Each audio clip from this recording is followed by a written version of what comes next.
Hey folks, how's it going? Welcome back to the channel, and welcome back to another one of our weekly Ascendance of a Bookworm Season 2 discussion videos. Today we're going to be talking about Season 2, Episode 3, but before we get into that, I do want to give a big thank you to those of you who shared last week's video over on Twitter. At AnimeFan3535, at LunaDaOtaku, at Matt87Eagle, at Wizardo320, at TheLynWick, at Bubblelubber, and at Ian Hirsch1. Thank you all so much for sharing last week's video over on Twitter, you guys, and if you too would like to have your name shouted out in next week's Ascendance of a Bookworm video, then be sure to share this video around on the internet, and then tag me at JoJo Talks Too Much over on Twitter, and I will be sure to shout your name out in next week's video. So, welcome to the shortest Ascendance of a Bookworm video I think I've ever made. Now, y'all know my opinions of Season 1. I thought that Season 1 was really great. It definitely had issues here and there. It had some little hiccups along the way, but ultimately I thought that it was a really fun show. I think the only real issues I had were certain writing decisions or certain contrivances that maybe I didn't really jive with. And I'm gonna get the bad out of the way first. And the bad is that I really didn't dig this episode. Please don't be mad. I'm always gonna be honest with you. I'm always gonna be honest with you. And I'm not digging this direction. I'm concerned where the story's going. I was really excited at the start of Season 2 because I thought the church was gonna be really interesting. But the characters, I hope that as the series goes on, they do something with these characters, something similar to characters like Lutz and mine, where they grow, I hope, because man, they are doing nothing for me. I won't go too far into it. We did have a big discussion about this on Discord, which really cemented, like, half the people were like, I like the characters, but I think it was contrived. A few other people were like, I like the characters, but things feel rushed. My opinion is that I don't like the characters very much. And the contrivances and like the misunderstandings, it's just, it does nothing for me. It just makes me think the characters are being brats and being kind of dumb. Like it's kind of dumb that nobody just talks to each other. Like one of the arguments that I kept seeing was, oh, but they're kids. But then anytime I say the kids are acting, like the kids aren't acting like kids, like anytime I say that they're not, the immediate comeback is, oh, but they're not supposed to act like kids. But anytime that I say they're not just talking, people say, oh, but they're kids. It's like, okay, well, you can't have it both ways. And for me, it's this sort of dissonance where it's losing me. Like I'm not as interested in the Season 2 cast as I was in the Season 1 cast. Even Fran, who kind of won me over last episode, I was like, you're in this situation, you are the oldest. Why? Like, you clearly see what the misunderstanding is and you're not talking? You're not saying anything? Come on, Fran. I expect better from you, my boy. And it's losing me. And I'm scared because I don't want it to lose me because I fell so head over heels for the show in Season 1. But I will say, I did read half of the light novel, like the original light novel. And even then, I dropped the light novel. I bought the first volume. So that's money I'm not getting back. And I read half of it, and it's something about the way the story is written on the page, it's different. And I'm concerned that maybe it's just that I'm not gelling with this author. Mia Kazuki, I'm sure, is very talented. A lot of people very clearly love their stuff. It's just, I'm concerned that maybe I fell for the show specifically, and that where the story is going to be just not for me anymore. I don't know. I hope I'm wrong. I really hope that I'm wrong. This is the third episode, so if I were to be giving this like a 3-episode rule like you would for most shows, if I was feeling the way that I am now with a show that I had no connection to, I would have dropped it. I genuinely would have. So the fact that it's Ascendance of a Bookworm, a show that I really enjoyed, hiccups and all, now all I feel are hiccups. Like, it's just constant hiccups. I'm constantly like, I don't like this decision. I don't like that.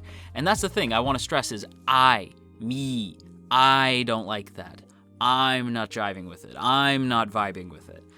Me, not the internet, not like as a whole. That's the one thing I want to stress. I can absolutely understand and totally see why people are really liking season 2.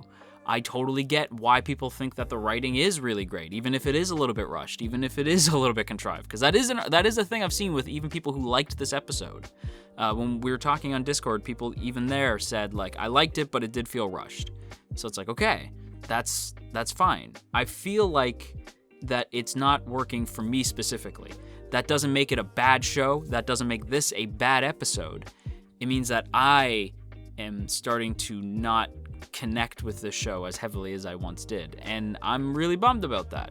But that's on me, not the show. That said, I want to end this video on something positive, so I'm going to talk about something that I really liked from the episode. It took a little bit of doing, but eventually the episode kind of got me a little bit. It won me over a little bit, and that's the thing that I want to talk about today, and it's pizza. This episode has pizza in it. It's pizza time, and I want to talk about pizza. Pizza was my first word, y'all. And I love that mine was able to craft the deliciousness that is the gooey circle of pizza. It's delicious. The fact that they make pizza look so damn good is a testament to the show. Because, like, the art style, well, yeah, the characters' eyes sometimes go in way different directions and don't look quite right. The art, like the background art, is great. And I loved seeing the way that they kind of made the pizza look, because it didn't look like straight up pizza, right? Like, it looked like somebody making pizza for the first time. It appropriately looked sort of like it's pizza mostly. Like they didn't quite get like the fluffy crust, you know? Or is that just a me thing? Maybe I just like fluffy crust. I'm not a thin crust guy. I'm more of a fluffy crust guy. But that said, yeah, the pizza in this episode looked absolutely delicious. I really appreciate that mine is just like, okay, what we're going to give my retainers is pizza. I'm going to win them over with pizza. And listen, man, you could give me pizza and tell me that you need me to do, like, whatever. Like, hey, JoJo, I need you to build this entire house. Oh, yeah? That's going to cost me a lot of money. Yeah, but I'm going to pay you with pizza. Cool, I will build you that house, just because you gave me pizza. And speaking of which, the reason why I bring up pizza specifically is because I'm very curious about what the hell was up with the ending. There was like a locked door and like weird, like slappy, gross eating noises, and what I assume to be a plate of pizza. So one of the retainers, I have to assume it's one of the retainers, brought a slice of pizza to a closed off building where there was something there was eating it. It didn't sound quite human, so I'm very curious as to what is in the barn. What's in the barn? With that said, everybody, I am going to wrap up my thoughts here. Yes, I am dead serious. Question of the day today, what's your favorite kind of pizza? And I hope next week wins me back, because I love these characters, and I don't want the show to lose me. So what's your favorite kind of pizza? Let me know. And that's gonna do it for today's video, everybody. So I hope you guys enjoyed. If you did, then by all means hitting that like button and leaving a comment down below is a great way to help out this channel, as it pleases the almighty YouTube algorithm. So if you choose to do so, kudos to you. And if you're feeling extra supportive today, you can go ahead and check out all the links in the description. One goes to my Twitter, another one is to our Discord server, another one to our merch store if you feel like grabbing yourself a mug, and of course, our Patreon page. And speaking of the Patreon page, I do want to give a big thank you to those of you in the T Squadron who support this channel month to month. Let's go ahead and do the Earl Grey shoutouts. Zevi, Andrew W, Branson C, Bria Rose, Calvin A, Crowbar of Irony, Daniel G, Digger the Fox, Dominic G, Emily, Ionos, Urza, Ginkotaku, Godzilla Fan, No For Nothing, Maria T, Marshall B, Mater, Mirth Mouser, Cell, Shadow Creative, Stephen G, Sakochi, The Suavest Orange, Tristan G, and Veridon. Thanks so much for your continued support over on Patreon, everybody, and if you too would like to join the T Squadron, then be sure to check out the first link in the description to check out our Patreon page. That is a huge way to support the channel. And again, be sure to check out the other stuff in the Discord as well. Go join our Discord. It is now public. You can all join. Everybody can hop in the Discord. Follow me on Twitter if you want me to ramble at you even more. And until next time, you stay classy, AnyTube, and wash your dang hands.